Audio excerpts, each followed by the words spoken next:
Arctic militarization has been a concern because we've seen quite a lot of activity in the last few months, ending in 2013 into 2014. In November 2013, the U.S. launched its first ever Arctic strategy, which called for increasing capabilities and infrastructure in the region.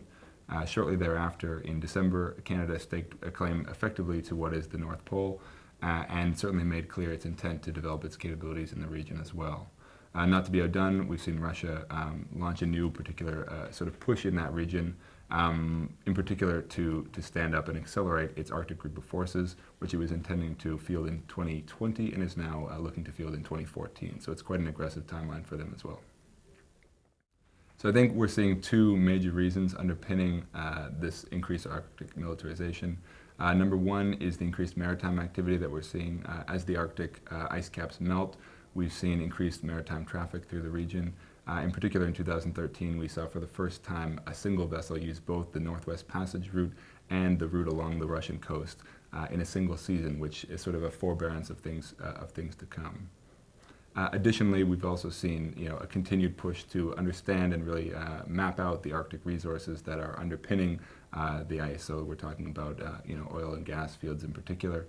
The Arctic is understood or estimated to hold up to 20% of the known recoverable hydrocarbons left in the world. So we are understandably anticipating an increased military push as those become more accessible.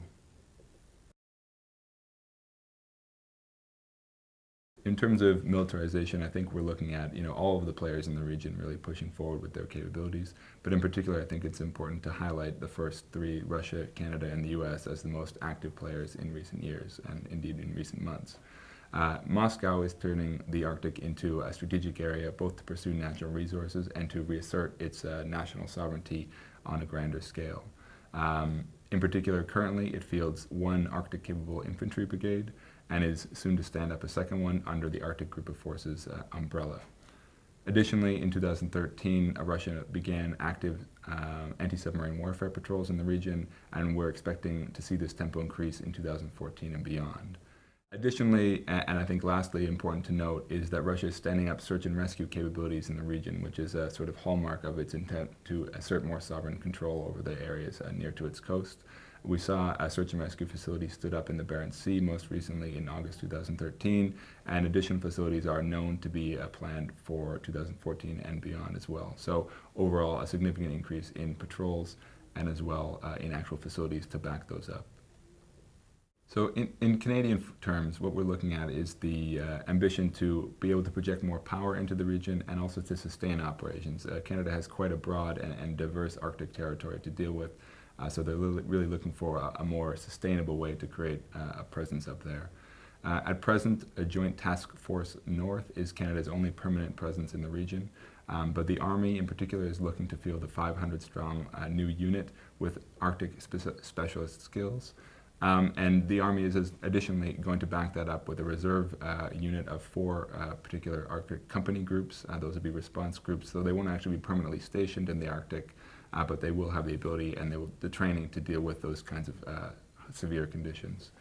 And lastly, the Royal Canadian Navy is also quite keen to make sure that it has the ability to, I guess it would be to assert its sovereignty in the northern waters above the Canadian land Arctic claims. And that involves fielding 4 new Arctic offshore patrol ships that will be fielded around 2018 and beyond. And they will be certainly very actively involved in asserting and protecting Canadian national sovereignty in the region. The United States' approach is a little bit different than the Russian or the Canadian, which both of those countries are looking for a more permanent footprint in the region. The U.S. is, under the terms of its first ever Arctic strategy, which was released at the end of 2013, it's really interested in establishing power projection capabilities, but it's definitely backing away from the notion of a permanent presence. In fact, the U.S. doesn't really have any particular deep strategic interest in the region that it can identify at this point, so it is considering the Arctic sort of peripheral to its core national interests.